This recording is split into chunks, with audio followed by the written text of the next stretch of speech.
फखर जमा को लेके चंद खिलाड़ियों को छोड़कर किसी भी खिलाड़ी ने कोई आवाज नहीं उठाई। आवाज तो दूर की बात है, किसी ने सोशल मीडिया पर कोई ट्वीट नहीं किया, हमदर्दी नहीं दिखाई। मोहम्मद आमिर, उस्मान खान शनवारी, तनवीर अहमद और शाहिद आफरीदी, ये कुछ नाम है जिन्होंने फखर जमा को लेकर ट्वीट किया।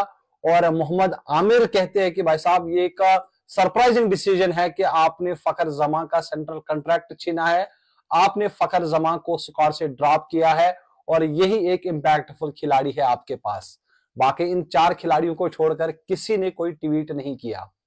और मैं ये समझता हूं कि अगर आप सेंट्रल कॉन्ट्रैक्ट के खिलाड़ी है, आप कोई ऐसा ट्वीट नहीं कर सकते जो पीसीबी के पॉलिसीज के अगेंस्ट है, लेकिन कम से कम आप एक ऐसा ट्वीट जरूर कर सकते हैं जिस तरह से आपने विराट कोहली के लिए ट्वीट किया। जब उनका बुरा दौर चल रहा था, आपने लिखा था दिस शैल टू पास। तो इसी तरह आप फखर जमान के लिए भी एक छोटा सा ट्वीट करते, being a big fan of Babar आजम।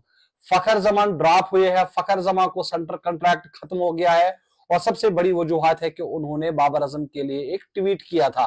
अब मैं समझता हूं कि बाबर आजम इस तरह की कोई बात नहीं कर सकता क्योंकि वो अभी सेंट्रल कॉन्ट्रैक्ट में है। और अगर आप कोई भी चीज या कोई भी राय देते हैं और वो वायलेट करता है पीसीबी के गाइडलाइंस को, तो आपको सेंट्रल कॉन्ट्रैक्ट का खतरा हो सकता है, जिस तरह से फखर जमान को था।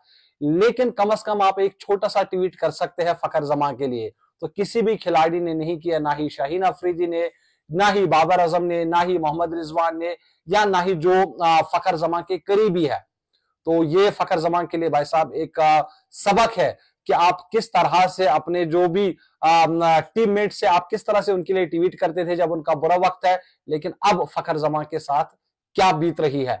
अब खबर तो ये भी आ रही है कि फखर जमान इतना डाउन हो गए हैं कि कम से कम वो अब रिटायरमेंट लेना चाहते हैं। जो सोर्सेज है फखर जमान के, जो क्लोज सोर्सेज, वहां से ये पता चल रहा है कि फखर जमान इमोशनली बिल्कुल डाउन है, उनका मॉरल डाउन है और वो चाहते हैं कि अब वो इंटरनेशनल क्रिकेट से संन्यास ले।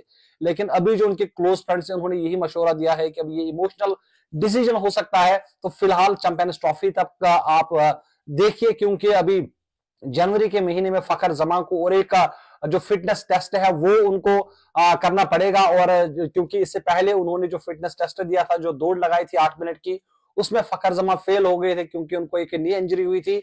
और अब हम उम्मीद लगा रहे हैं कि फखर जमान वो टेस्ट क्वालिफाई करेगा और फिर से टीम में आ जाएगा, क्योंकि भाई फखर जमान जैसा खिलाड़ी आपके पाकिस्तान के पास है नहीं। ट्रस्ट मी, मतलब फखर जमान, अगर ओडीआई की मैं बात करूंगा ना, तो पाकिस्तान के एक वाहिद खिलाड़ी है जो आपको भाई साहब कोई भी फंसा हुआ मैच जिता सकता है। आपने ऐसे खिलाड़ी को बाहर किया है जो आपको बहुत महंगा पड़ सकता है। फखर जमान की काफी सारी इनिंग्स है जो अगर आप देखेंगे तो आपके पास कोई ऐसा और बल्लेबाज नहीं है जिन्होंने उस तरह की पारियां खेली हो। और एक ही है पाकिस्तान के अंदर जिन्होंने दोहरा शतक बनाया है, वो फखर जमान है। तो आप कैसे फखर जमान को ड्रॉप कर सकते हैं? अगर उन्होंने बाबर के लिए कोई बात की है या पीसीबी के गाइडलाइंस का उन्होंने उल्लंघन किया है, तो उसके लिए आप एक जो है एक वार्निंग इश्यू कर सकते थे। आप इस तरह का आपने डिसीजन लिया, आपके बड़े खिलाड़ी पर ये फखर जमान को भाई साहब काफी ज्यादा गिराएगा। और वैसे ही फखर जमान का जो आज मॉरल है वो बिल्कुल डाउन है। आप मुझे इजाजत दीजिए, आप अपना बहुत सारा ख्याल रखिएगा। अल्लाह हाफिज।